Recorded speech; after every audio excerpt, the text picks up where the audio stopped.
All right, ladies and gentlemen, horse lords and white walkers, welcome one and all to iWizard. So today we're going to be talking about Fire and Blood. This is the GRRM.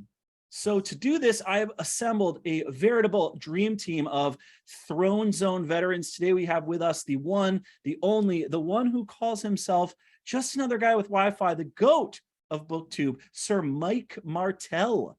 Oh, I thought you were talking about Scott. Hey, man. Next up, we have the one who sits on his plush lazy boy throne, the Chicago Cubs fan, his baldness himself, guardian of Mike's Books Discord, Lord Commander Scott Glasgow. Howdy. I feel like my introductions were short now. That's pretty good.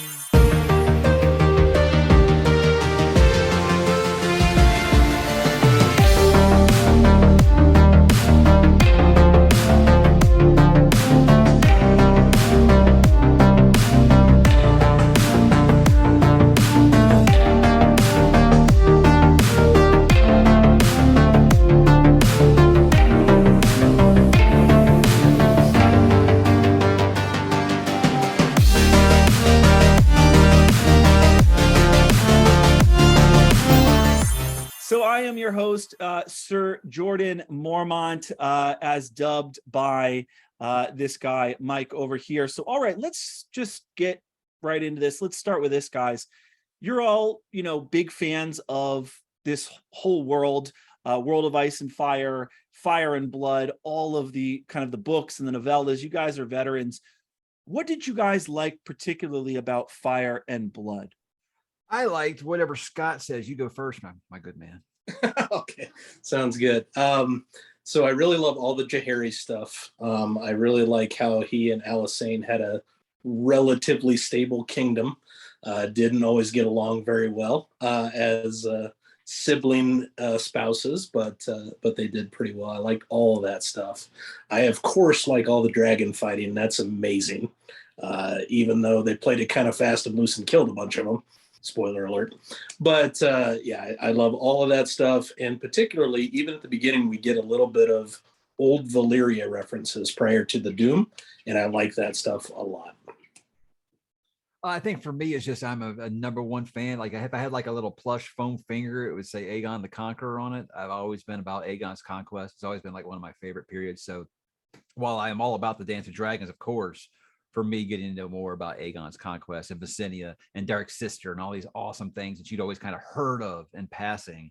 And then you get to actually get that fleshed out a little bit. Because I love World of Ice and Fire, but I still feel like we could have got more about Aegon's conquest. So you get a bit more in this book. So, but yeah, who isn't excited to read about the Targaryens? It's got to be the biggest Greek tragedy family I've ever read about in my life. Yeah, absolutely. I really enjoyed getting a backstory for this whole world after reading the books.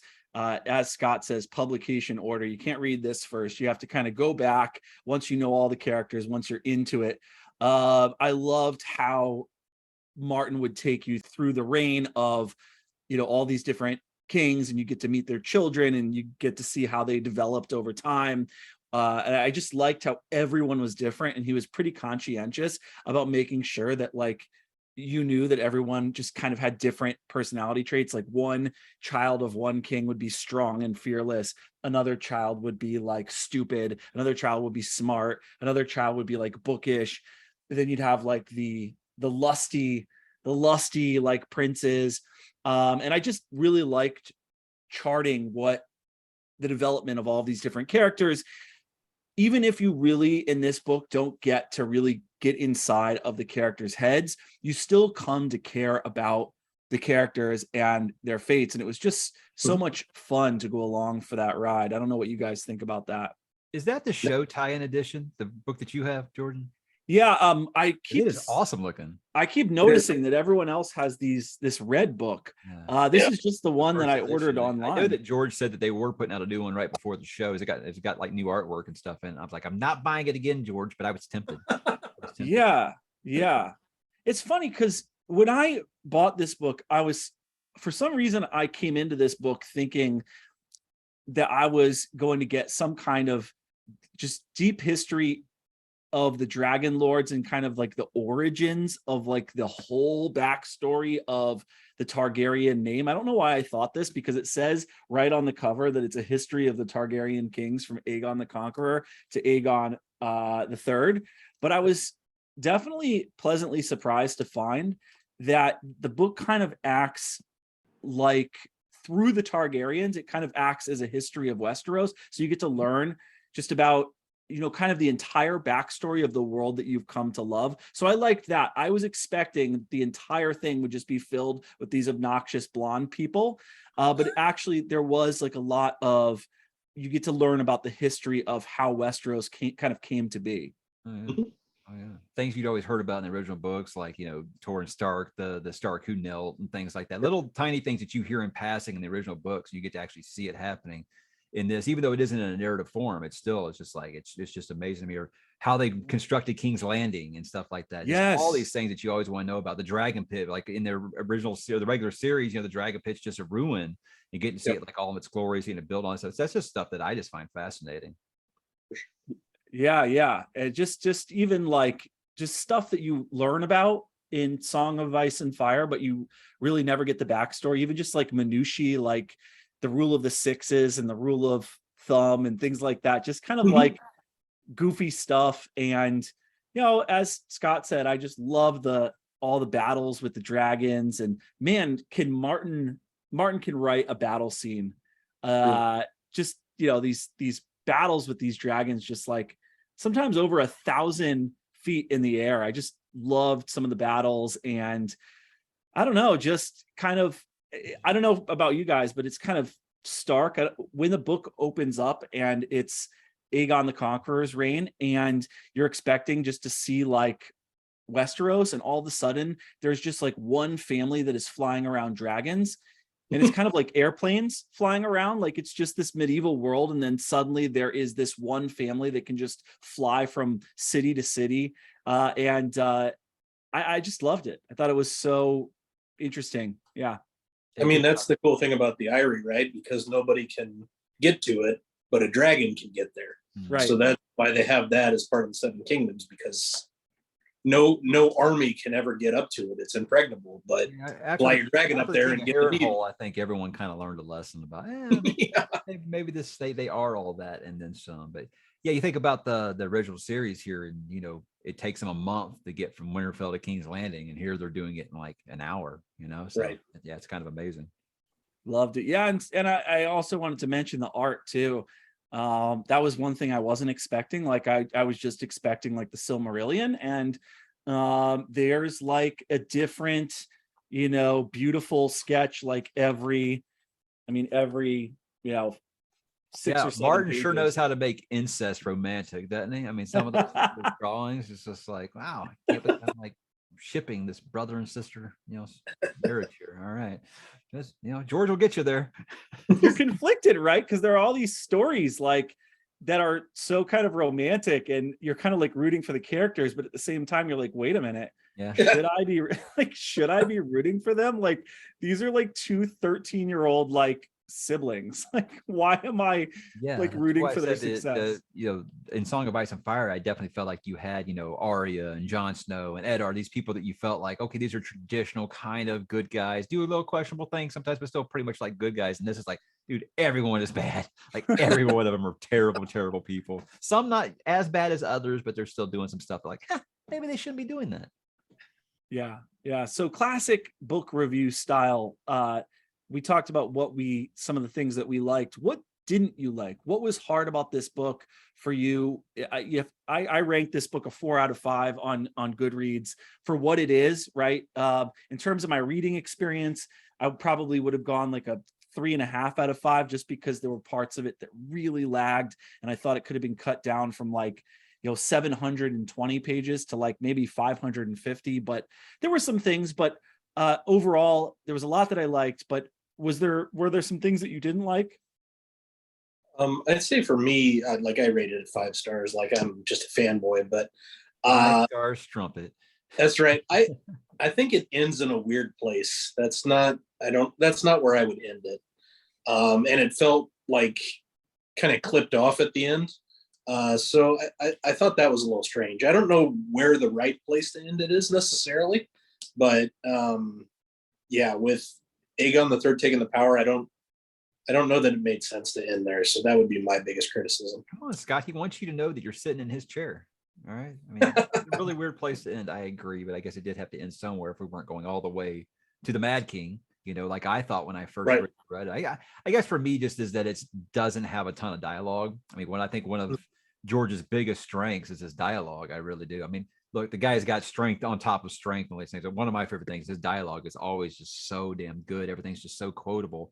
And this does have some lines that I really, really love, which I believe we're going to talk about a little later. But yeah, if it was in more of a, in a prose narrative kind of form, I would have probably liked that more. But I understand he wasn't going to have that kind of time in between writing, the series proper.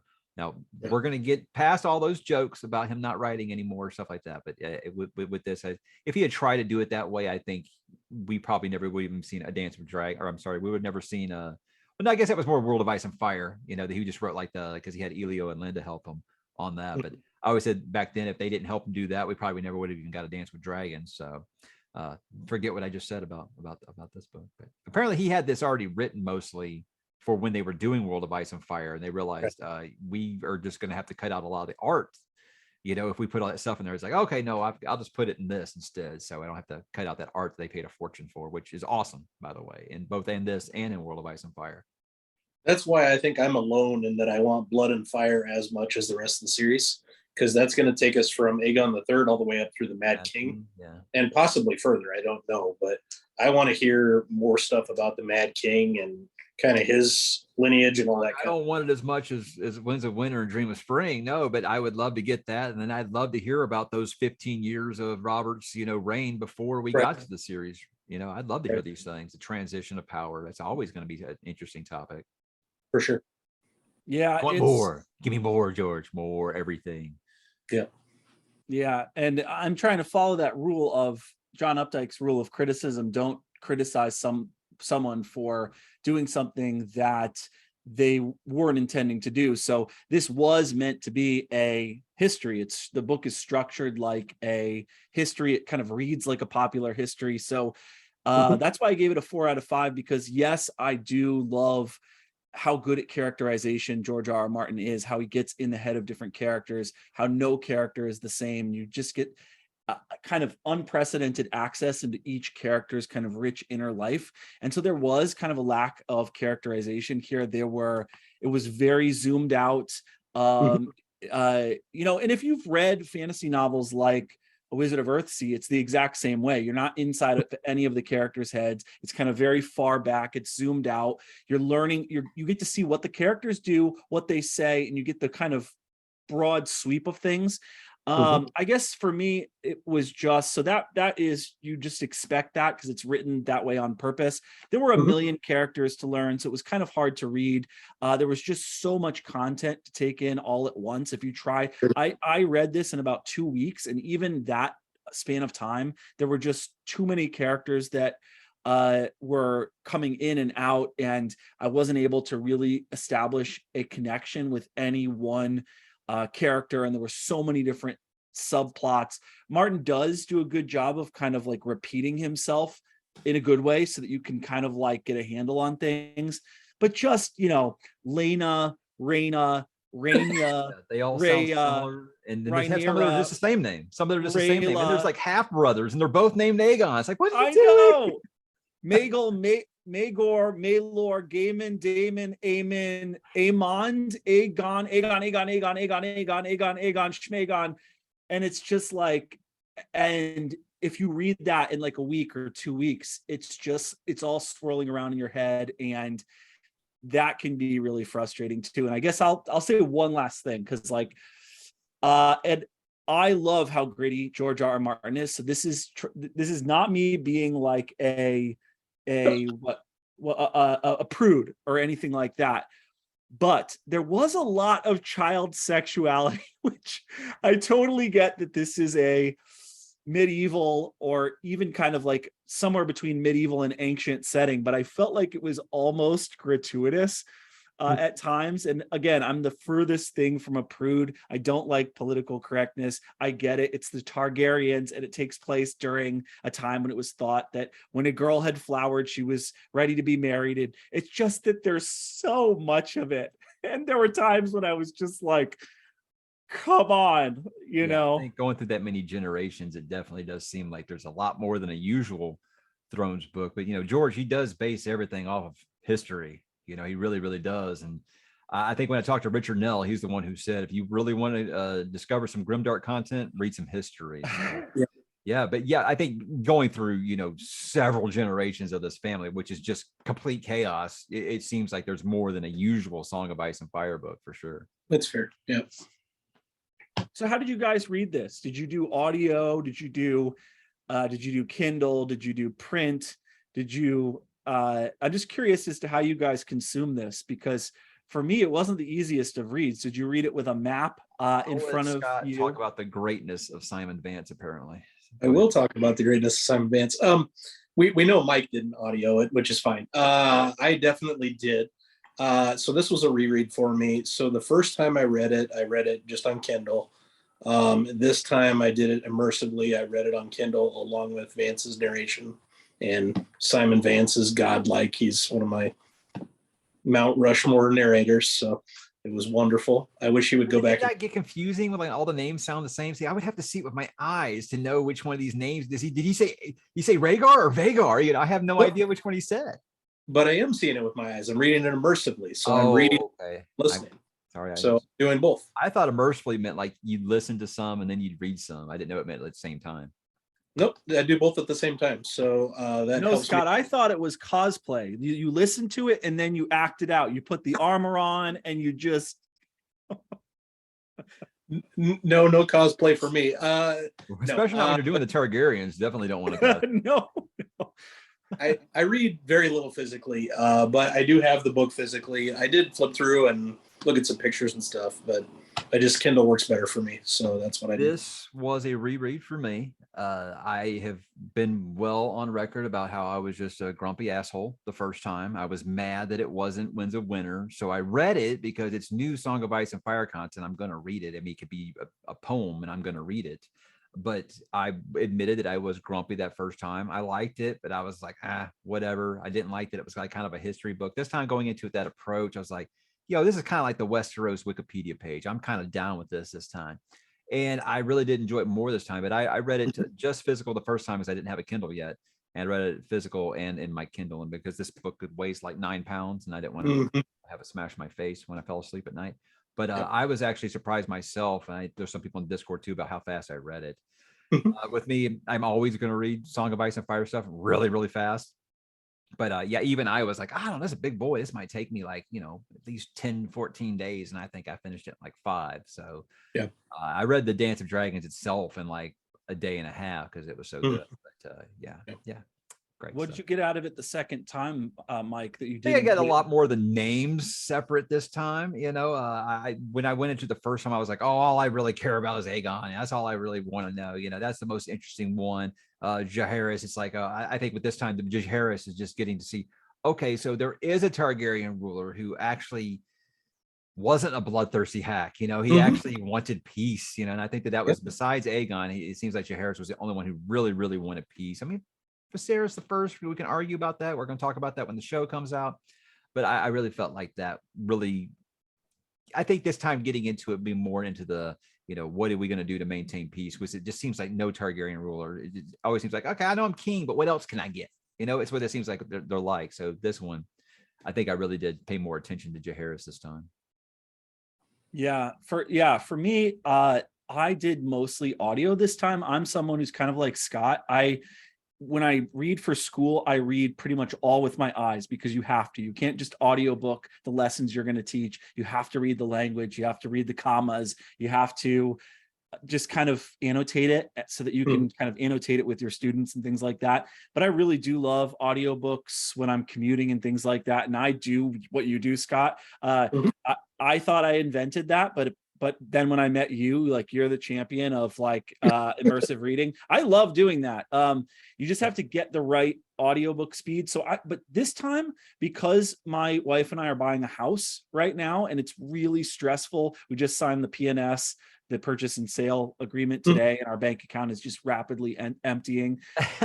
It's been so stressful. So I've just been pacing around the house, listening to it on audio, doing chores, because my wife is very mathy and very much like the accountant. So she's there on the computer, like sending all these emails, and I'm trying to take care of everything around the house for her. So I did mostly audio this time, and I kept the internet up with an interactive map of Westeros and notes and the Song of Ice and Fire wiki page, which, guys, come on, we do live. I mean, there's a lot to complain about right now. We're entering a depression, just things kind of generally suck right now, but we do still kind of live in the best of times, because here I am with this voluminous encyclopedia of this fantasy land, and that didn't exist 20 years ago. And so I had that open. I'm doing dishes, I'm running to go check that, I'm looking at the map, I'm taking the garbage out, listening to it, I'm keeping up in my book. So every time I'd finish a chapter, I'd move the chat, and that was very satisfying too. And I'd check in with the appendix. And so it was kind of fun reading it that way. And I don't know if you guys have ever read books like that, but I had a good time. I'm famously bad for not consulting the map. George is going to tell me where stuff is, and I'm going to trust him. That's kind of how I do it. I'll look at the map like afterwards or before, but like I'm not that person that flips back and forth between the map. I'm just not. Same to a point. I've always said I don't consider it a real fantasy novel unless you have a map at the beginning. I've said that. However, most of the time I never even look at the map. I never even look at it, because I'm like, I don't think you got enough stuff there to interest me.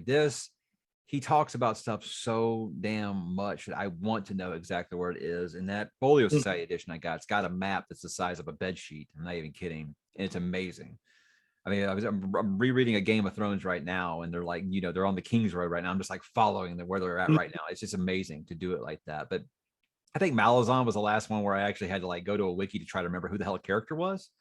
Yeah. But even with that stuff, I try not to do it because I'm afraid of spoilers. I know, George, you're kind of like whatever on spoilers, but for me, I'm always like, I want to experience it myself. So, but I could see that as like on a reread or something like this, where it is a history. I think that's an amazing resource. And I know that for a fact that by frequenting the Westeros.org website for years before HBO was a thing, that I know those two websites got to be just a plethora of information. Anything you want to know, you can probably find it there.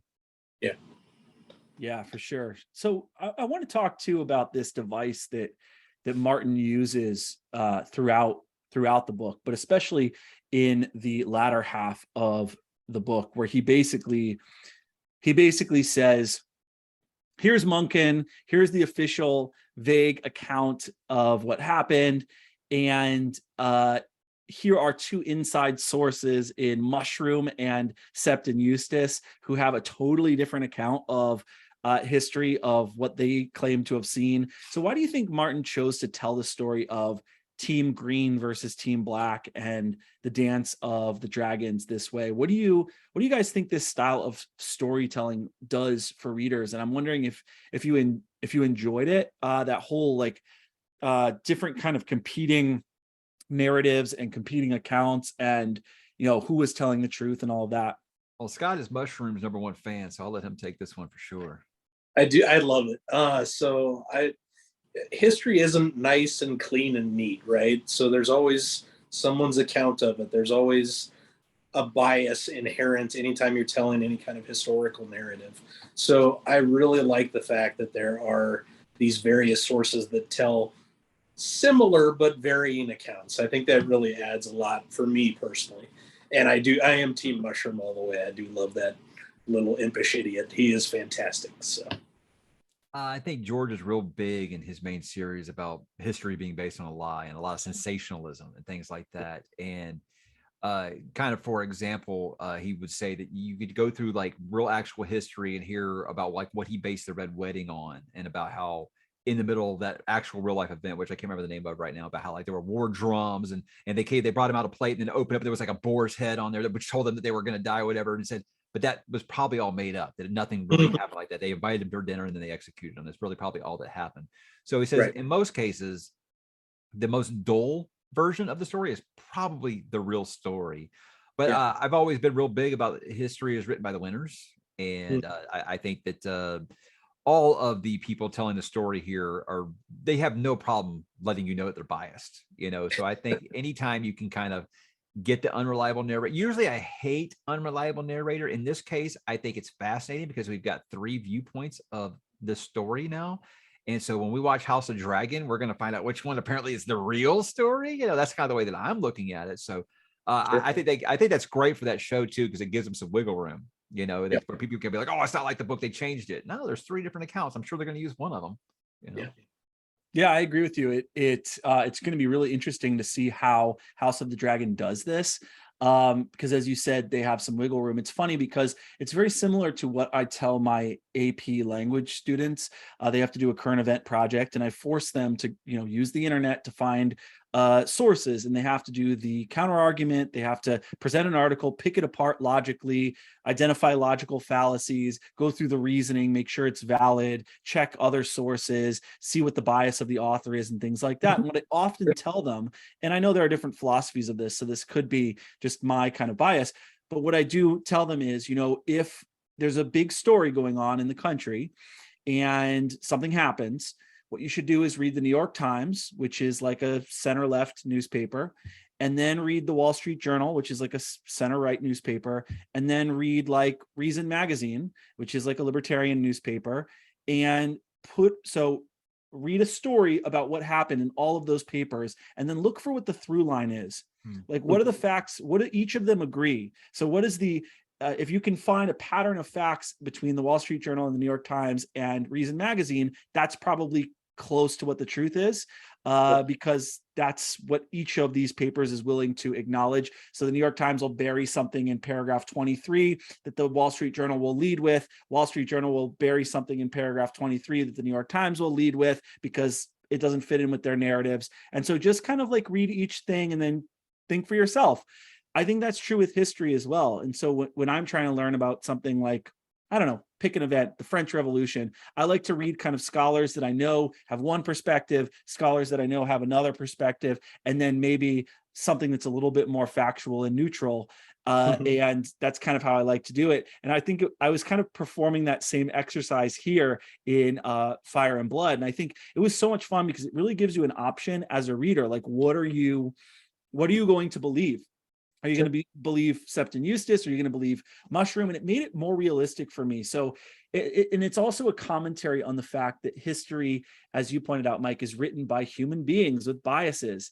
And so, and different people who wrote different accounts were present for different events. And Martin would say, well, this guy, I don't know if you should trust him here because he was actually locked in a dungeon during this event, so he wouldn't really be able to know, and so he's probably making this up. Or he'd be like, okay, well, Mushroom was actually there when this happened, but still don't never trust me. Well, yeah, I see. I might have Scott flip the table here, but basically I consider Mushroom, when he tells a story about like either him or a king, I can't remember which one, actually sitting on a dragon egg.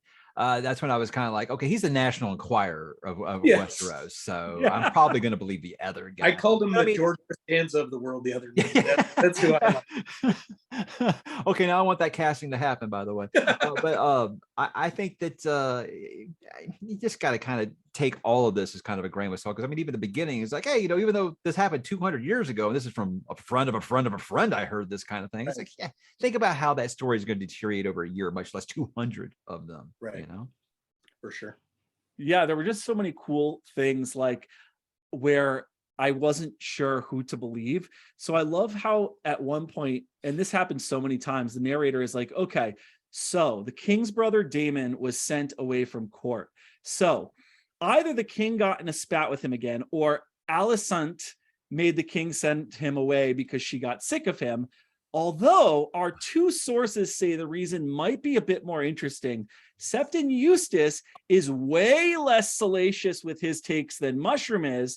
And he says, and remember, this is the way less salacious take. He says that Daemon banged his niece and took her maidenhead. And so at this point, I'm like, okay, so that's not the salacious take. What the hell is mushroom? Welcome to It's, Westeros. the whole thing is just so great. And so mushrooms, like, actually Damon took her to an island and made her like, and taught her how to like, how to kiss and how to do all this other disgusting He stuff. taught her And how to stitch. Yeah. I don't even want to talk about it. Mushroom's the best. Mushroom is awesome. And I love how no one like guarded themselves around him, because he was just supposed to be this like half-wit. So they just spoke freely around him. For sure. I kind of like that. I think that's ironic. Yep. I do think he'll be on the show, even if it's a cameo, Scott. I think I hope so. I that'd be great. I'd love to see Mushroom on camera. he's I don't think not in the when preview. it all goes down. So He wasn't in the preview. No, hasn't there, been as announced far in as the I know, there's cast. no casting for him yet, but we'll see. Yeah. Holding out hope. Yeah, that'd be great. That'd be great. Although that might break down the fourth wall. I'm not sure if like he's meant to be seen or yeah. All right. So I'm interested to hear what you guys, on a more serious note, what you guys think this book has to say about rulers and the qualities a king needs to have to be both loved and feared, as Machiavelli put it. Though I would just say respected. So how does this book speak to that question? Because it goes through a series of different kings who make better or worse decisions.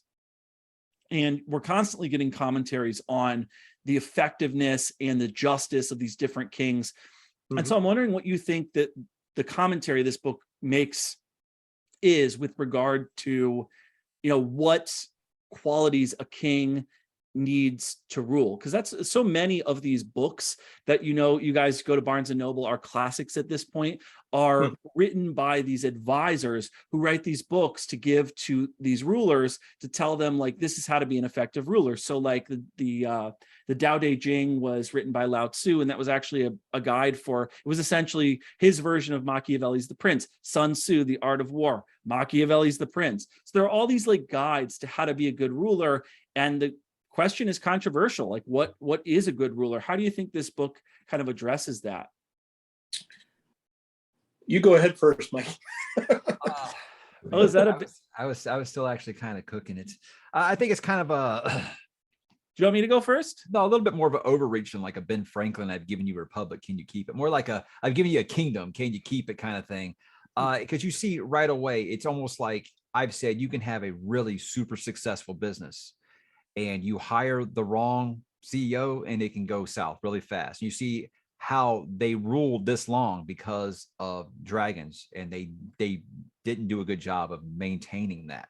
They sort of let that kind of slide. Then you look at someone like Ares II, who was like, you can have it when you get from my cold dead hand, and they said challenge accepted. So I think with these rulers is just teaching overreach.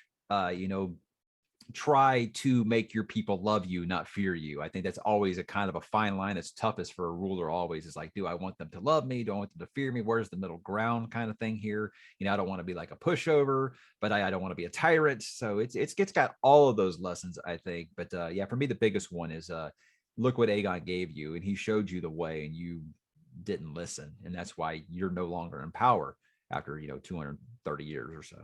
Yeah, it's funny that exact point you make, Mike. I actually teach Machiavelli's The Prince every year to my 10th graders, and I show them this documentary, and I didn't plan this on purpose, but George R.R. Martin is the person who is interviewed most in that documentary. Okay. So they do this whole life story of Machiavelli, and this guy walks around like Florence, like showing you Machiavelli's home and stuff like that. And the person they interview most is George R.R. Martin, because he studied Machiavelli, like, very scrupulously. And one of the things that Machiavelli writes is that if he says exactly as you said, Mike, you as a prince, you want to be, or a king, you want to be both feared and loved.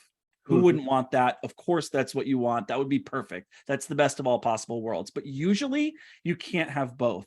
So if it's a contest between the two, Machiavelli says, you should actually prefer to be feared rather than loved. That's going to work out better for you, because being loved, Machiavelli says, is very fickle.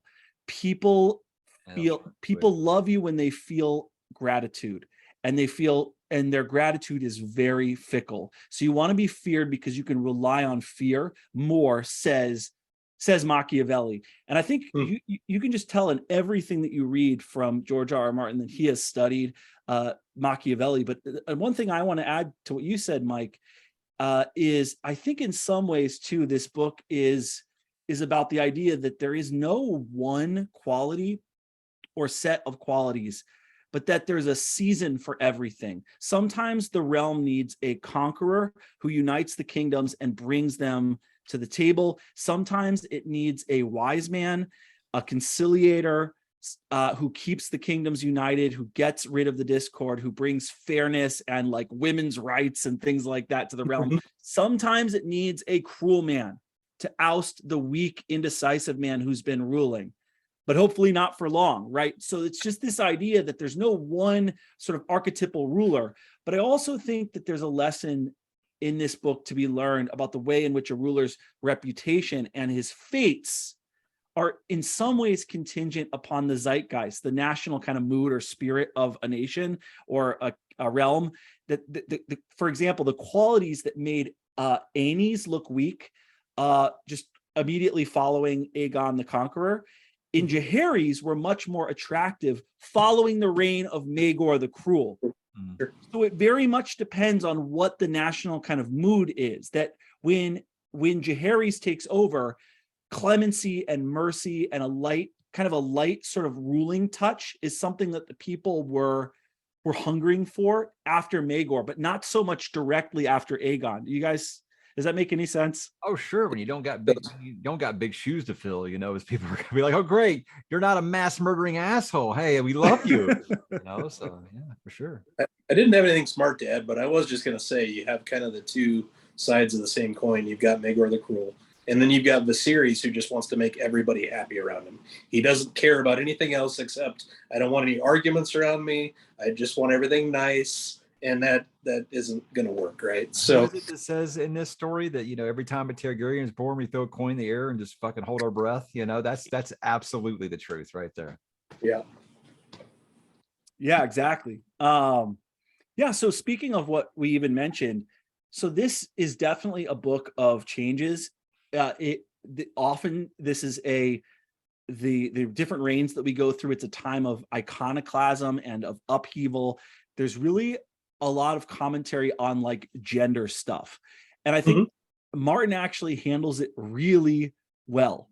And I know the topic in general is controversial, but I think this is kind of what I want to see. Martin really handles it well because he nestles the question of like sex and gender, and he does so without deviating from the kind of medieval period setting. So I wanted to know what you guys like thought of that, because you have like Alice. How do you pronounce her name? Alessandra? I always say Alisane. Alisane? I say Alisane, but I don't. But I'm the one that was calling Aenys anus, so I'm probably the one. Yeah, that is humorous. I do enjoy that. Alisane and Visenya, I think like they really tried so much to push forward women's rights, especially Alisane. And I think that Jaehaerys for all of the greatness of Jaehaerys, that was one that he really, really kind of sidestepped on, and basically would always just, I don't want to make that decision. I'm going to give it to my council, let them decide, which is how we end up where we end up in 101 AC. But I think Alisana is definitely, she is like the women's rights movement leader of that generation for sure. She does tell him at one point, a ruler doesn't need a cock. So those are her exact words. I kind of like how Jaehaerys handles it here. She's like, well, why is he going to be the heir? She was born first. He's like, she should be queen. He's like, she will be queen when she marries him. Yeah. Missing the point there, but that's all right. Yeah. Well, I mean, marrying your kids to one another is already weird, but hey, here we are. It's kind of normalized by this point, right? Yeah, but I just to add to that, I've always liked Martin because he doesn't try to infuse like 2022 standards of equity and propriety into like a medieval world. So like the changes that Alysanne is pushing for are really sensible changes that like a lot of people could get behind. They weren't that controversial. She ran these women's councils, getting rid of just basic policies that hurt women. and just like really basic things like getting rid of like prima nocta, for example, that a king can just like rape anyone he wants to rape when they're a virgin on their wedding night. That's like really basic stuff. And so I think that everything that he kind of had Alysanne do, she really was kind of like a, I don't know if this is controversial, a proto kind of feminist, like a proto first wave. Like she is just taking care of these like basic things so that women can have like lives of dignity. And I think Martin handles it really gracefully and in a way that doesn't like take you out of the story. I don't know what you think about that. No, for sure. I mean, like just at the Comic-Con panel this past weekend, someone basically asked him, they kind of insinuated, why can't you just go ahead and put a woman on the throne? And he would just, you could tell he's rehearsed this answer, but it was so good to me. He said, I don't feel like Westeros is any more misogynist or anything than history is, which is what I base my books off of, is real history. It isn't always pretty. It isn't the best, but he's like, it's a fantasy world. And that's how that time period was. So I agree with him. You can't change history as much as we want to do that sometimes. You can't change or erase history. And I think that George is never going to bend the knee on that topic. Yeah. And I've heard people say, I won't name any names, obviously, but I've heard people say, you know, one thing, we shouldn't write about rape. We shouldn't write about, there should be no misogyny in fantasy. And I'm thinking like, well, why the hell not? There's a ton of misogyny in history. Like, are we just going to cover this stuff up? And that they're like, no, here's the reason why. Here's why, because it's fantasy and because you can scrub it out. And it's like, hold on a second. Okay, hold on. This is totally crazy. So you're saying because it's fantasy and we can invent any world that we want to invent, there should be no misogyny and there should be no rape and there should be nothing that would, violate the rights of women in the story, right? To be clear, George R.R. Martin is violating no one's rights. In the story, women's rights are being violated. Okay, because that's a fact of history. So it's like, do you want to cover it up? And so the next question is, okay, if we're not allowed to do that, are we allowed to have murder in our stories? I think there's room for both versions. You want a fantasy story like, they're saying you can have that. I'm sure there is a genre for that. But, series like this are not going to be like that. And damn it, I don't want anyone trying to change that. Right. But like, can we at least acknowledge like misogyny is bad? No one likes that. No one likes when people abuse women or rape women. That's evil. It's horrible. Okay. Is murder worse? Is misogyny worse or murder worse? So I'm not allowed to put misogyny in the books because misogyny really happened. And I'm supposed to just whitewash that like it never happened. Those things really happen. Shouldn't we tell those stories? Shouldn't we like honor the people that had to suffer through that by like telling those stories so that we can learn from them? They hang babies upside down and murder them in these books, guys. But no misogyny. That's way worse. But we can like murder children, but no misogyny. Like you notice there's no one like standing outside with a placard being like, stop murdering babies in fantasy novels.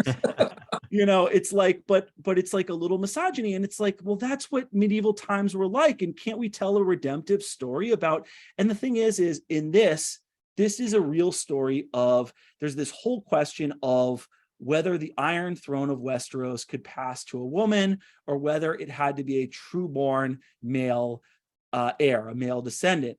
And the fact that there's this whole struggle between the blacks and the greens and whether women should be allowed to sit on the Iron Throne. And the fact that he spent so much time doing that and then an entire show is being made about that. And so I'm like, you know what? I'm so sick of George R.R. Martin having to take it on the chin for like being some dinosaur. He hosted the Hugo Awards and everyone was like, oh, you old, decrepit, patriarchal white man. Why can't you pronounce R.F. Kuang's name? And all of a sudden he was why can't you just the biggest racist of all time? I know, like shut your mouth and just agree with everything that we say and crawl back into your cave. And I'm just like, okay, this book is all about this question of, people are always going on and on about the quote unquote patriarchy in 2022. This world is a literal historical patriarchy, and Martin handles it really well, and he grapples with it in an honest way. And there's this whole examination of women being kept out of roles of power. And the book explores this question in a realistic fashion with verisimilitude and detail. And everyone's like, go die, George. And I'm just so sick of him I just think, All right, that's a There's soapbox there's a rant. self-published author that I follow a little bit, and I want to read his stuff, Ryan Cahill, and he had a tweet today where he's getting backlash because he uses the F word too many times in his books. And he's like, so you're okay with the disembowelments and the beheadings and all that stuff, but the F word throws you off the deep end. And it's not the same thing, but it's a similar thing. Just Like, say like why are Burrow some would say, good or for not? fucking you. Yeah. So yeah, it's not the same thing, obviously, but it's a I parallel get if that ain't someone's bag, they don't want a bunch of cussing. for sure. I get that. I mean, my mom doesn't like to watch movies with a lot of bad language in it. I get that. I get Sure. that. But there are those who love that and quit trying to take that away from us. Yeah, there's a difference between I don't like this and nobody should like this. Right. And some people don't know what that difference is. Right. Okay, let's do this. Usually I have a guest on and I do 20 questions, kind of rapid fire. And usually my rule is I ask 20 questions and you have under a minute to answer the question, because some of the questions are heady questions and you can't just rattle off an answer. But this time, because there's 3 of us, we're gonna do Song of Ice and Fire, 7 Kingdoms, 7 questions. So some of the questions will have to do with Fire and Blood. Here's the Some part of where I them- get a name wrong and someone grills me like, this guy's never read the books before because I got the name wrong. Okay. I got your back in the comments section. Man. All right, 7 Kingdoms, 7 questions. So I wanted to start out with this one because there were a bunch of moments in this book that really shocked me in a good way, like in a way that kind of shook me up and rattled me out of my bourgeois, mundane domestic complacency and got me all excited. So what moment in Fire and Blood shocked you guys or kind of rattled you the most? Is this spoilers okay here? Yeah, of course. You want to go, Scott, or you want me? I can go.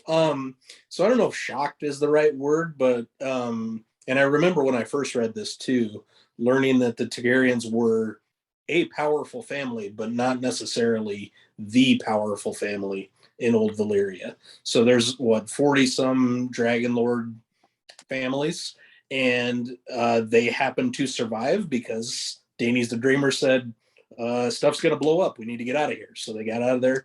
And so, they wound up on Dragonstone. But to me, it's always surprising to learn that there are so many other kind of royal families that were considered more powerful than the Targaryens were in Old Valyria. I think for me, Maegor like fucking murdering everybody who built King's Landing was just like, God, I didn't think it could get any worse. Basically, this person sneezed too loud and he's having to be beheaded. And it's just like, you know what? Every single person who helped build it, let's just kill them all, kill the family too and stuff. So I think you'd always heard about how awful Maegor was, but actually like seeing how awful he was, it's like, my God. So yeah, you guys think that Ramsay or Joffrey were bad on the show? That was kindergarten compared to Maegor. I'm almost certain that is based on something historical, but I can't seem to. No doubt. Yeah. Yeah, that's kind of like my point with this question is that, you think Ramsay is bad. The whole story of blood and cheese and like a son for a son where Queen Helena has to basically make Sophie's choice and like choose one of her children to be killed is just horrifying. There was a sword fight between these 2 brothers, Arik and Eric Cargill on Dragonstone, and I thought that was amazing because they kind of just like fortuitously get divided. They're not really like ideological people. They just kind of get split up, and then of course I forget which one it was. I think it was Arik goes into Dragonstone to kill Rhaenyra. Mm-hmm. And he doesn't quite make it in because I was thinking he's going in, he's got this mission. He's like, okay, I look exactly like my twin brother. So everyone's going to think it's me. And in my head, I was like, okay, but there's one person that if you run into him, like you're screwed. And he runs into him and they fight for an hour and they end up dealing each other mortal wounds. Yeah, so these are the 2 that died on each other's swords, right? Yes. And they're like killing each other. And as they're killing each other, they're laying on each other and they're like, I love you, brother. And the other one's like, I love you. And they start crying. And I was close to crying. The accounts. The other account was you're a traitor, and then they go at it. So tell you what's amazing? I don't like that account, so I choose not to believe it. Something amazing about that, as far as House of Dragon goes, is they've actually cast real life twins for those parts on the show. Really? I didn't know that. That's Awesome. cool. Yeah. You're, There were you're just burying the lead there, Jordan, with blood and cheese, because they asked him to choose a son and then killed the other one. That's really the lead on that one. Yeah. So the one that survives knows that mom wanted me dead and not my brother. So yeah, not good times. Yep. Oh my God. Right. Yeah. And there were just so many of these, like Andrew Farman's death, where he's just this like mediocre, like incel guy who like can't get anything done. He's like incompetent, and like everyone's more like competent than him. So he just decides to like poison everyone because he's a loser. And then he poisons everyone. And then his wife's about to like cut his cock off and feed it to him. And then he just like jumps out of a window because he's such a loser. And I'm trying to remember, there was another one. Oh my God. Arya's death after she returns from Valyria, and she's okay. Yeah, the fireworms. Yeah, she's like cooked from the inside, and there's smoke pouring out from every orifice. Her eyes are exploding. That's horrifying stuff. Yeah. It is. I mean, I have to wonder. I mean, I have so many questions like that. Like, what the hell were they doing in Valyria? You know not to go there. What are you doing there? But I mean, the Black Dread doesn't know not to go there. He's trying to go home, it seems. I know. That's true, I guess. I don't know. I guess you could just put your. It seems like dragons always kind of prioritize the safety of their rider, and they would know, might not be best for them, but hey, I just want to go home. But I have another one about a big question later, because my biggest question from this book is something else, but I don't want to derail. Go ahead. Well, yeah, and that's true, because one of the reasons that they know that there's still all this activity on Valyria is that even Balerion was injured. Or is it Balerion? Yeah, Balerion the Black Dread. Yeah, was injured. Mm-hmm. And that means there's something on Valyria still that is extremely powerful and large and scary. And that's why I want a Doom of Valyria series after this. Me too. I'd be down. Yeah. All right. So I contacted you guys about this. I don't know if you got it. Hopefully you got it. So what was your favorite line in the book? So this could be narration. This could be a line of just dialogue, like a powerful line. What did anything stand out for you guys? I go first. Go ahead. When the sun sets, your line will end. That's the ballerest line of all time. I knew Mike would take that. So because he's right. No, I think that is the best line in the book. I went with, so this is right after Dela's death. So this is one of the daughters of Jaehaerys and Alysanne. And the line is, the gods hold us all in their hands, and life and death are theirs to give and take away. But men in their pride look for others to blame. And it talks about how Alysanne is blaming herself. She's blaming Jaehaerys. She's blaming everyone she could think of, when it was really just that the gods took their kid away. Love that line. That's great. Yeah, I've got one from Madison. I got to pull it up here because she sent it. For those of you listening at home, Madison was gonna attend, and then something came up and she couldn't make it. No worries. But she did send this in, and she said, her quote was, "When Hightower denounced him as a turncloak, Sir Luther laughed. Daemon gave us these cloaks, he said, and they're gold no matter how you turn them." Very nice. Yeah. Very nice.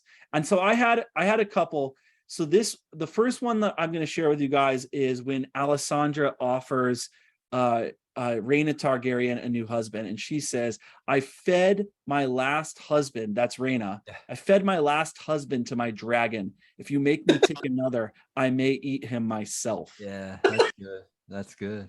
And then I've got another one. Lord Oris Baratheon declares, "The king's hand should have a hand. I will not have men speaking of the king's stump." That's a good one. I just made my intro for my review of this, and I had a bunch of it. I don't remember who says it, but one of the ones I highlighted were, "We are as God's made us, strong and weak, good and bad, cruel and kind, heroic and selfish." If that isn't like a tagline for Westeros, I don't know what is. That's it.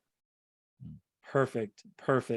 All right, you guys, I did not send you this one, so you're going to have to think on your feet, and we're going to Scott's yeah deal with it. We're going to start with you, Scott. All right, Scott, I bet you already have an answer for this. What are your favorite this is a big just Song of Ice and Fire question. What are your favorite and least favorite houses? So feel free to elaborate, but just, top, what are your, first, second, third, maybe even first or second favorite houses? And then what houses just do you really not like, given everything that you've learned about them? Yeah, my favorite house is the Starks. I love the whole concept of winter is coming and always preparing, and I like wolves in fantasy a lot. So obviously the dire wolves are cool. So I like the Starks a lot. The Targaryens are probably my second favorite because I love dragons. And I don't know. I like old ancient things, old ancient houses and stuff. So that's there. And then as far as the third one, probably Lannister, but only because we have Tyrion and Tywin a little bit. So that more so is to do with the characters themselves than necessarily the house. So I'd say those are my favorites. The ones I do not like would be the Freys. I don't like the Freys at all. Fuck them. I'm still not over it. Those guys suck. They're the worst. I don't know that I think probably in terms of a house that should be cooler, and I don't think is the Aarons, because I think the Irie is super, super cool. Yeah, it is. I never think anything that goes on in that place is cool. I don't like anybody. You don't like young Robert like breastfeeding when he's 12? Fly! Yeah. Make the imp fly. But the Irie itself, I think, is the coolest concept for a stronghold ever. So the first time I saw it on screen with Game of Thrones, I was completely blown away. Like, I didn't think they would put it to life quite like that. So I don't know. I guess those will be my three favorites and my two least favorite. I'm not going to, for the sake of variety, I'm not going to copy his answers here. So I'll say favorite. I've always been a big fan of House Martell, especially after I read this, because you think about, they're the only house that didn't refuse to bend the knee to Aegon. They never did. They're the only ones. And I love the way that they have basically like, they use their land as their warfare. I love it. The fact that they go down there with their dragons, like, no big deal. We're just going to lead you in the desert. We're going to poison all your soldiers. We're going to use the terrain to our advantage. Makes me think about like how Americans are real cocky. We went to Vietnam. We had no idea how the terrain worked. That's what it made me think of. So I've always I love them a lot. But the one that I can't stand is Bolton, because I'm sorry. Good choice. I'm all about like, okay, look, you do what it takes to win, but there's a point. Flaying your enemies is just beyond horrendous. That's just awful. You want to talk about war crimes? This is after that. I'm not down with that at all. So I've never been a fan. Plus, their sigil's ugly as hell. So yeah, I'm with you, Scott. House Stark. I love that stern, principled northern leadership. I know that when it comes to a Game of Thrones, there's a point at which you're too principled. Like, there's a reason that the only good person in Game of Thrones, the only good person in Song of Ice and Fire gets his head chopped off because he's a good person, because he's principled, right? There's a kind of, the Starks are incapable of engaging in realpolitik. They're principled.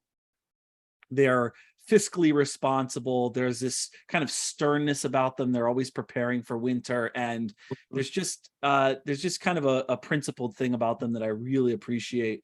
I love that stern kind of rugged northern leadership. So I like the Starks. I like the Baratheons. Like the Starks, before you go on, don't you feel like the Starks were kind of pulled from like a traditional fantasy story and kind of put in here to see why traditional fantasy houses would not last very long in this world? There is probably something to that. Yeah. I think there's probably something to that. Okay, sorry, I didn't want to interrupt. I just didn't want to forget about that. That's it. That's what I'm feeling right now, rereading a Game of Thrones. Like, it's 100%. You're in the wrong story, gentlemen. I know. It's like, you're not in the North anymore. You're in King's Landing, and you're about to get your head chopped off. And don't you know who you're dealing with? Yeah, John's about to go to the wall, and he's like, that? "Oh, you."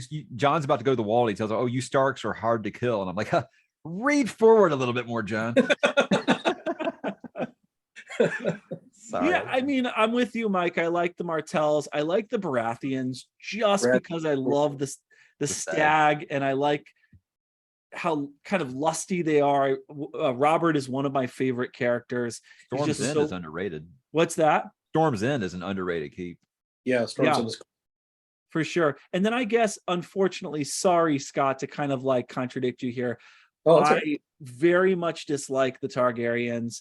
Oh, that's They fine. are just cousin fucking incestuous, You're arrogant right. little pricks with their silver blonde hair, and they're just fucking playing the game on easy mode, riding these dragons around, and there's just something about them that I just want to punch them. And for this for the same reason, the Lannisters too. They're also blonde, incestuous, little arrogant, assholes. So sanctimonious, Yeah, I cocky, can't argue with any of that. That's all correct. So bratty I jerks. just like him anyway. You Yeah. just like them anyways. Okay, guys. Green team or black team in Fire and Blood, and why? We'll start with you, Mike, this time. I Green think this team is or black just team? classic George R.R. Martin in that I see things I like about both. I see things I dislike about both. For example, like think about when you're watching later years of Game of Thrones, and even if it was in one of those seasons that people don't like now, you have a part where Jamie has the sword. He's actually rushing Daenerys. He's about to kill her. I'm like, I don't want either one of these characters to die. That's something that George does so well, that he can paint both sides of these, even characters you think are detestable, but you're like, I don't want either one. I don't want the story to go on without either one of them. Sure. So it's same with the blacks and the greens. Like, look, I think Rhaenyra gets a raw deal. I really do. And I think sometimes it's kind of fucked up that you married your friend's dad, Allison, but I can see her side of it as well. She wants her children to inherit the throne. It actually makes a lot more sense, but it's just, I can see both sides of it. So I can't really, I'm you know what? Tuesday, Wednesday, Friday, I'm wearing green, and the other days I'm wearing black. I really can't pick. I'm like that. I'm like that ass clown who goes to an Astros game wearing an Astros cap and a Braves jersey back before I could pick my allegiance. I was that asshole. So I think I'd be doing the same here. You know what? Let the one that's the least amount of a monster, let that one win.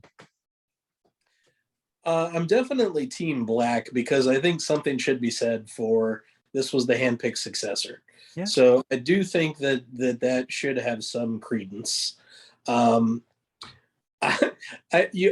also, Aegon initially didn't want to be involved in it. He's like, that's not my throne. That's hers.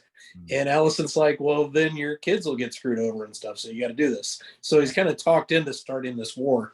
And, I think it would have been better for everybody if Rhaenyra just would have taken the throne like was intended, and we wouldn't have had. I mean, it's a lot less Maybe interesting. maybe if she hadn't been Maegor with teats, it wouldn't have been a problem. That's the best fucking nickname of all time. There is something to that, but with yeah, teats. why I'm Team Black. I think it was her throne by rights, and I think there should be something to that. Okay, well, Mike's point is why I am Team Green. I am so sorry. I am not pathologically like going against the grain. I'm happy to go with the herd. It's not that I don't need to be kind of contradictory, but for me, I'm on Team Green. Rhaenyra is an asshole, guys. She is. Just like right. She's just like the biggest asshole. And Prince Daemon is an asshole. He is. Yeah, and in terms of like asshole. just claim to the throne, I obviously, guys, disagree that women shouldn't be allowed to inherit the throne. That's not what this is about. But when it comes down to it, what we're talking about is King Viserys's trueborn sons with Queen Alicent. And if we're talking about being good to women and letting them have a say, remember, Queen Alicent paid her dues. She was a good wife and a good mother and a good queen. Upon the death of her husband, all she wanted was to have her son Aegon, trueborn son of King Viserys, sit the Iron Throne. Respect Alicent, guys. Also, look, do we want someone sitting the Iron Throne whose children, the ones who would inherit the throne after her, are all bastards? And look, guys, I'm not insulting bastards. Technically, I'm a bastard. I've never met my biological father. Okay, so I'm not insulting bastards. The point is that Rhaenyra was never honest about who her children were, and she married Daemon, who is a psychopath, who would certainly have Alicent and her children murdered if he got anywhere near that seat of power. And as Mike pointed out, this is the most important point. When Rhaenyra takes over and temporarily becomes queen, she raises taxes, and that is just something that I can't. Don't There tread is on quite me. tax raising throughout. I the was story. like, George is like, I can't. How do I make her more evil? Raise some taxes. That triggered me. I'm an American. Do not raise the taxes George, right on my now, you're whiskey. using a little bit of revisionist history. It's easy to go back now and say, oh no, I was team, but you see, but you're talking about stuff that happened. He's talking about like in the thick of it. Would you have been team green or black right while it was going, So there was time to switch the heir. That's all I'm saying. If the legitimacy of Aegon's rule was there was time to switch. What I it. wonder, Scott, is if on the show, if they're going to kind of keep it like this, or if they're going to kind of paint one as right and the other. Yeah, I don't know. It'll be interesting. I think that because listen to us right now. Do you not think that people who haven't read this, watching that show, having this argument each week is exactly what they want? So I hope they do it. Yeah, that'd be great. This is living proof that they actually made a really good decision of like all of the material that they could have chosen from Fire and Blood, picking this, because it's funny because like 2/3 of the way through a book, a lot of times you're just kind of gearing up for the ending. And I don't know, I kicked it into high gear. Like 2/3 of the way through the book, I'm getting into this whole black versus green thing, and I'm getting passionate again. And I'm like just really kind of getting into it. And I could see the show being, I think it was Mike who pointed this out about how if they can play up this idea of black versus green, and if they could get kind of a cultural movement going about, if they can get some buzz. Think of all the merchandise they can sell. I'm always a marketing. I know, but it's also about a positive culture too, right? I remember I read an article, I forget where it was. It might've been the Wall Street Journal, was talking about we have so little in common anymore as Americans. We're all living in these different universes. One of the great things about Game of Thrones is that everyone could come together at the water cooler at work and talk about it. You would show up at work and it didn't really matter what side you were on or what you believed. Did you guys see the last episode of Game of Thrones? Oh my God. And I'm just really hoping they can pull that magic off again. Me too. Yeah, I'd like to have those water cooler discussions, especially for me as someone who had been waiting forever once the show had actually gotten past the books. And I felt like, okay, I can engage in these conversations again. Being like, well, I know what's going to happen. I can actually engage in those conversations because that would be fun. That would really be a lot of fun. For sure. All right. Well, speaking of that, guys, I think this is like the 6th question out of these. As a fan of the books, what is one thing you hope that the showrunners of House of the Dragon, and this could be all future Game of Thrones spinoffs, the Jon Snow one, what do you hope that you keep in mind? If you, Mike, or you, Scott, had a ticket to like sit around a round table with these guys and just say, guys, I'm part of the fandom. I'm right in the thick of it. Here's one thing you guys got to keep in mind. What would you tell them? What's one thing that you hope that they would keep in mind, recognize, follow through with? This is probably cliche. Sorry, do you want to go first, Mike? No, go ahead. Sorry.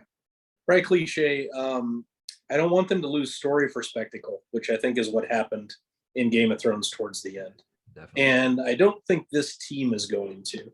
Whether that happens with future adaptations or not, I don't know. But I think it could be very easy to just become dragon fighting, and all of a sudden it doesn't have anything to do with good dialogue or good story, and that's not going to work. So they need to make sure that they're giving the characters the right motivations. They need to make sure that people are doing things that make sense, and it needs to not devolve into, why is this character doing something completely contrary to their nature over the course of the last 7-8 seasons? That would be my suggestion.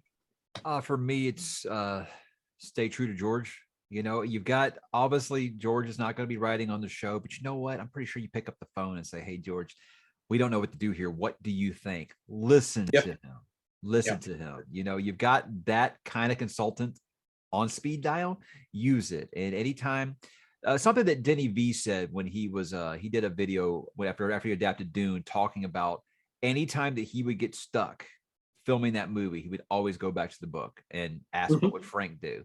And so I hope they do that. What would George do? And you know what? And you know what? He's still alive. So you can call him and ask him, what should we do here? So I think really just stay true to the material as much as you can. Don't be slavishly devoted to it. And like I said, this has 3 perspectives, so you can wiggle around a little bit if you want to, but don't ever choose the big giant explosion over the character moment. You know, I think with Ryan Condell as the lead writer, I don't see that being a problem.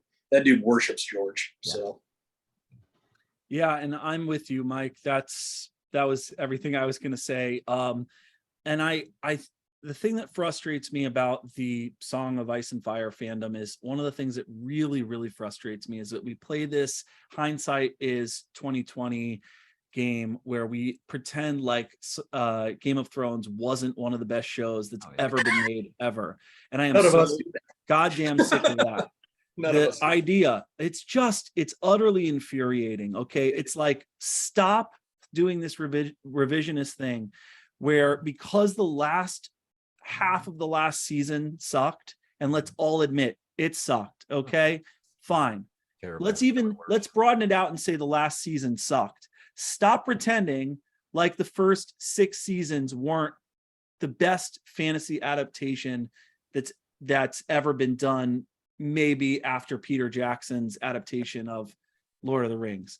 Like, I'm rewatching it again right now. It holds up. It holds up. And I think it has everything to do with the fact that they ran out of material and they were kind of lost, and they had to figure out, how to end it in a way that was like true to the material. And also, as my wife put it to me earlier, she feels like David Benioff and DB Weiss were just kind of like trying to move on. They were kind of done. For sure.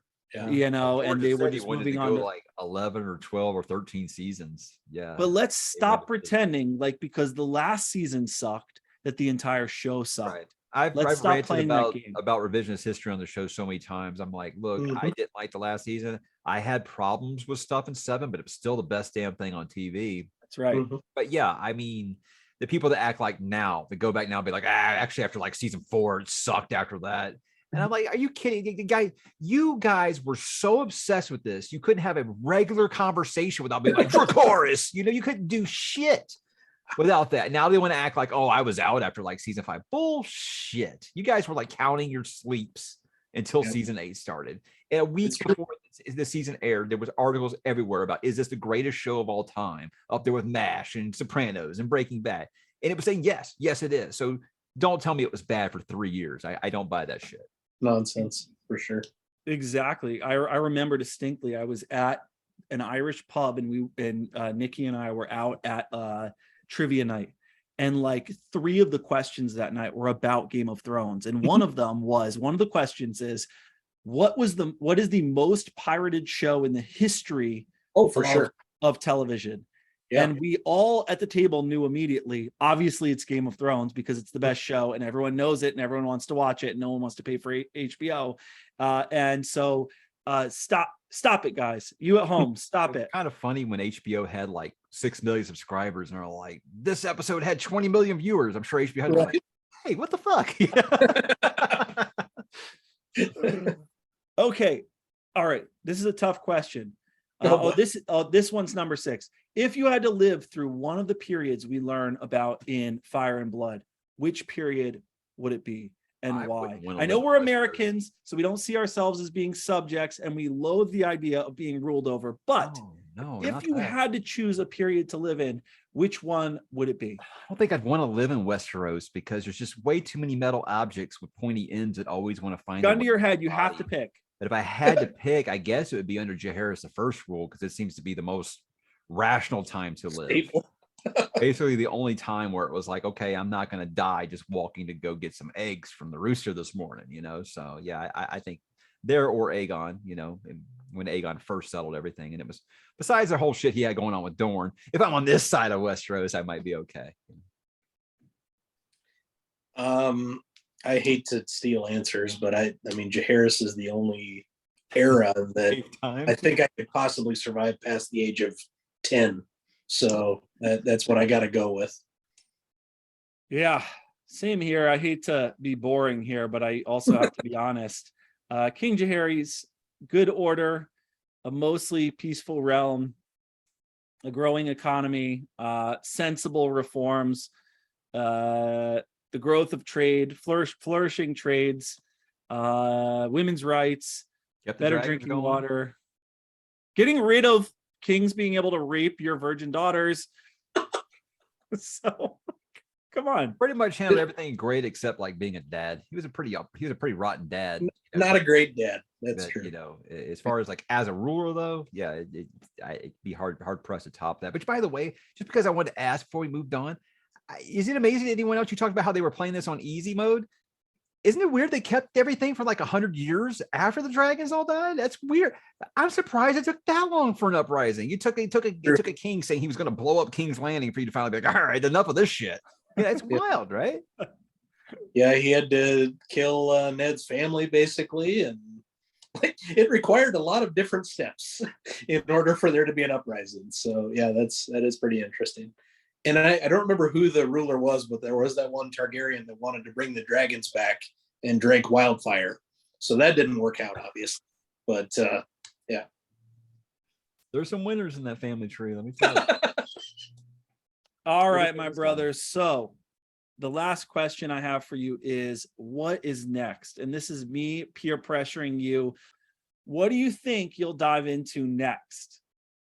So I'm actually, go ahead, Mike. Sorry, I'm already reading a Game of Thrones, so I think you know where I go next. I stay away from Westeros for so long, and it definitely gave me that itch again. And I'm like, look, this is maybe my favorite fantasy world of all time, right there, 1A, 1B with Tolkien. And it's just like, I haven't reread this since before the show started, you know, and I want to visit that world again. I don't care that it's not complete. I think I'm with Scott. These 5 books are fucking incredible. So I'm going to enjoy what I do have. I'm actually going through and re-listening. I'm about 90% done with it, I guess, World of Ice and Fire, because I hadn't gone back through that one for a while. So I'm doing that now. Probably the next couple of days I'll get that done. I am going to re-listen also to the Night of the Seven Kingdoms, because I haven't read those novellas since they were released, so I don't remember a lot of it. So I'm excited about that. And there are, I guess, smaller parts in novella form of some of the stuff in Blood and Fire. There's the Rogue Prince that was in the Rogues collection about Daemon Targaryen, and I listened to that. I hadn't revisited that in years. And I revisited whatever the other one is, the Queen and the Princess or whatever. Yeah, from Dangerous sort Women. of a shortened version of the the Dance of the Dragons. So there's been a lot of Song and Ice and Fire content in my life lately. I'll just say that. Well, I'm doing a full reread here. This kind of was planned. I've got, I don't know if you see this here, I've got World of Ice and Fire back there. I have not read it yet, but I got it as a Christmas present last Christmas. You got that as well, Mike. So I'll be definitely catching up on that. And what do you got there? Oh, there it is. I've been slowly working my way through it again as well. So yes. It's interesting. It's I've got it too.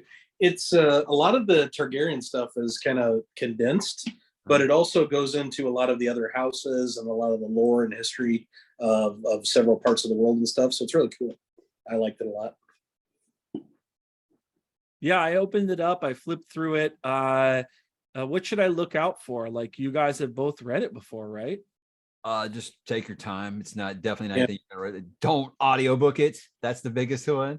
Oh, come on. Unless you're like doing like Scott and you've got the headphones in, you're looking at it while it happens, because you've got to immerse yourself in those illustrations. Are some of the best I've ever seen in fantasy. These are like up there with like Frank Frazetta level of just like incredible art. And that art in that is what I consider. I know everybody wants to think about the actors on the show now, but I mean, that art is like headcanon to me now, basically, of this world. Yeah, it's good. Yeah. And so I'm probably going to slowly read that as I work my way through the Song of Ice and Fire books again. And I know this is bad for my channel. I know it's bad for my channel. I don't care, because I'm so wrapped up in the world again. And I've started a Game of Thrones, and I'm just like, I just don't know if there's anything else that I can read right now that's as good as this. And I'm trying to finish up my own fantasy novel. And like, what do I want swirling around in my head? Do I want do I want some just crappy kind of ephemeral fantasy stuff that I'm not going to remember in 10 years?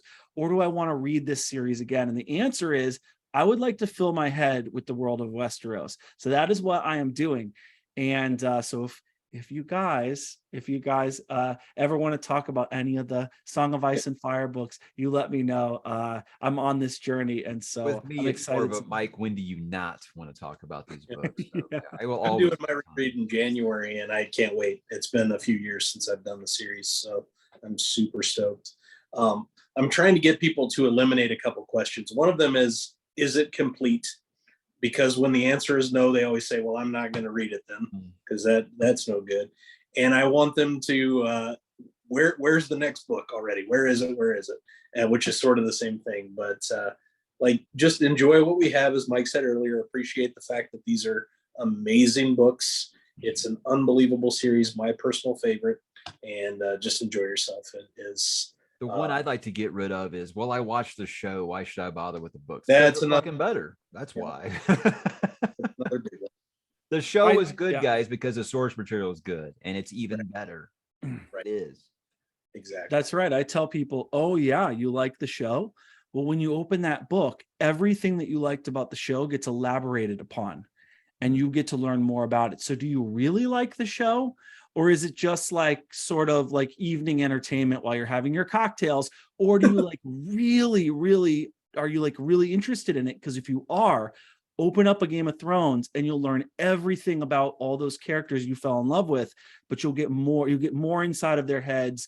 You get to experience the Westeros from their perspective, which you can't do that with television. You can't do that with film. So I'm just excited that you guys are diving back in again, and I'm going to do my best to be shameless about trying to convince you guys to read these books.